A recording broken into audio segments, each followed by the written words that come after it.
महागठबंधन का पेच जितना सुलझाने का प्रयास हो रहा है उतना ही उलझता जा रहा है। एक बार फिर से महागठबंधन में कांग्रेस और आरजेडी के दावों ने उलझने बढ़ा दी हैं और इस उलझन में वो ज़्यादा परेशान हैं जो इस आस में महागठबंधन में आए थे कि उन्हें उनके मन मुताबिक सीटें मिल जाएंगी और वो लोकसभा की बैतरनी पार कर जाएंगे। नमस्कार, स्वागत है आपका न्यूज़ बिहार के यूट्यूब चैनल भारत लाइव में। जैसा कि आप सभी जानते हैं, लगातार सीट शेयरिंग को लेकर के एक एक दिन भारी हो रहा है उन लोगों के लिए जो महागठबंधन में शामिल हैं या जो महागठबंधन के किसी भी दल से चुनाव लड़ना चाहते हैं। जैसा कि आप सभी जानते हैं कि एक तरफ जहां एनडीए दिन प्रतिदिन अपनी उलझनें सुलझाकर महागठबंधन पर भारी पड़ रहा है, वहीं महागठबंधन में रोज दावों के बाद भी उलझन बढ़ती जा रही है और जैसे जैसे चुनाव नज़दीक आता जा रहा है बेचैनी और भी बढ़ती जा रही है। आपको बता दें कि सबसे पहले शुरुआत दरभंगा से हुई थी। दरभंगा पर कांग्रेस ने अपना दावा ठोका था और ये बात पिछले 6-7 महीने से लगातार सुनी और कही जा रही थी कि दरभंगा सीट पर भारतीय जनता पार्टी से निष्कासित कीर्ति झा आज़ाद कांग्रेस में शामिल होकर दरभंगा की सीट पर अपनी दावेदारी पेश करेंगे।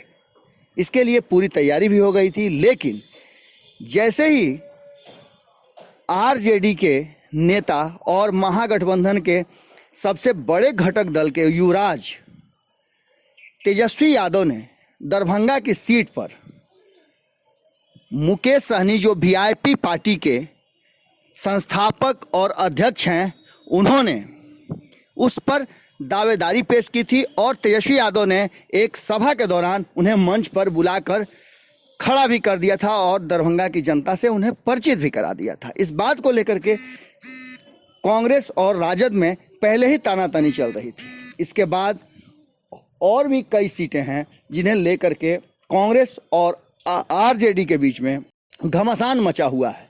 यही कारण है कि महागठबंधन में सीट शेयरिंग का फैसला नहीं हो पा रहा है।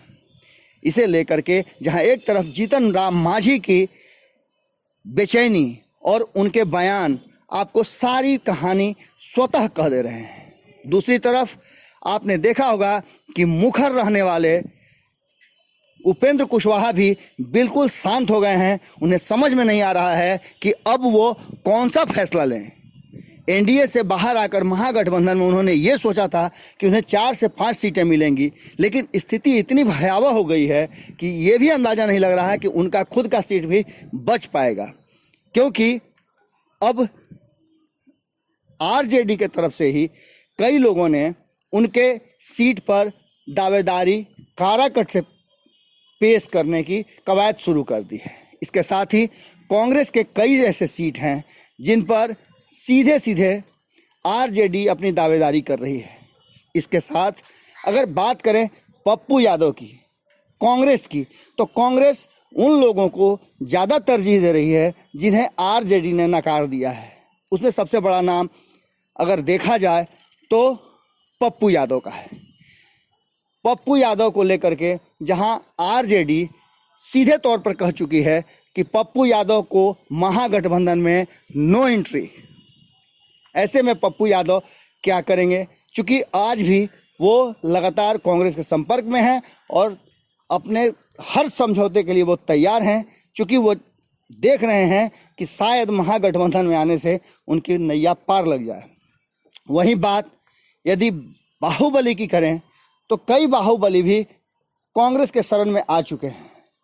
बात करें शिवहर सीट की तो आपको पता है कि शिवहर सीट से चुनाव लड़ने के लिए लवली आनंद पहले ही कांग्रेस में आ चुकी हैं, पर आरजेडी के तरफ से रमा सिंह को प्रमोट करने का कवायद शुरू हो चुका है।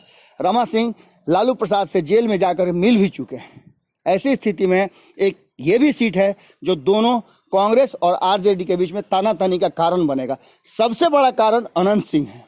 अनंत सिंह मुंगेर से कांग्रेस के सीट पर लड़ने की दावेदारी पेश कर चुके हैं, जहां एक तरफ अनंत सिंह ने ये साफ तौर पर कह दिया है कि वो कांग्रेस से आश्वस्त है कि उन्हें दावेदारी पेश करने का मौका मिलेगा। वहीं आरजेडी ने ऐसे लोगों को महागठबंधन में नो एंट्री फिर से कहा है।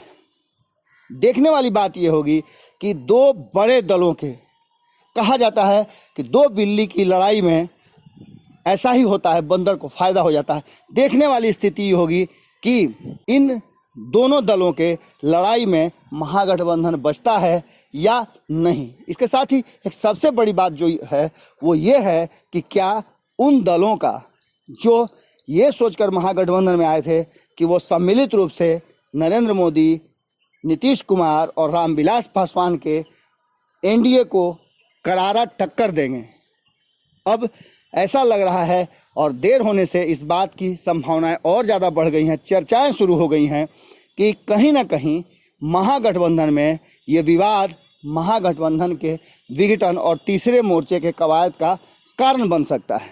हम आपको लगातार बता रहे हैं कि महागठबंधन में सब कुछ ठीक नहीं है। जो सूत्रों से खबर आ रही है उसके अनुसार दिल्ली से लेकर पटना तक बैठकों का दौर जारी है, पर अब तक किसी अंतिम नतीजे पर महागठबंधन के दल नहीं पहुंच पाए हैं।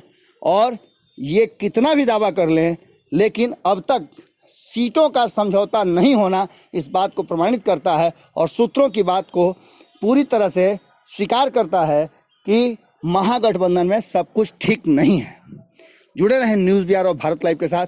हम आपको हर खबर से रखेंगे बाखबर। नमस्कार। हमारे फेसबुक पेज को लाइक करें, ट्विटर पर फॉलो करें न्यूज़ बिहार लाइव, और साथ ही साथ हमारे यूट्यूब चैनल को सब्सक्राइब करें। सब्सक्राइब करने के बाद बेल आइकन दबाना ना भूलें। धन्यवाद।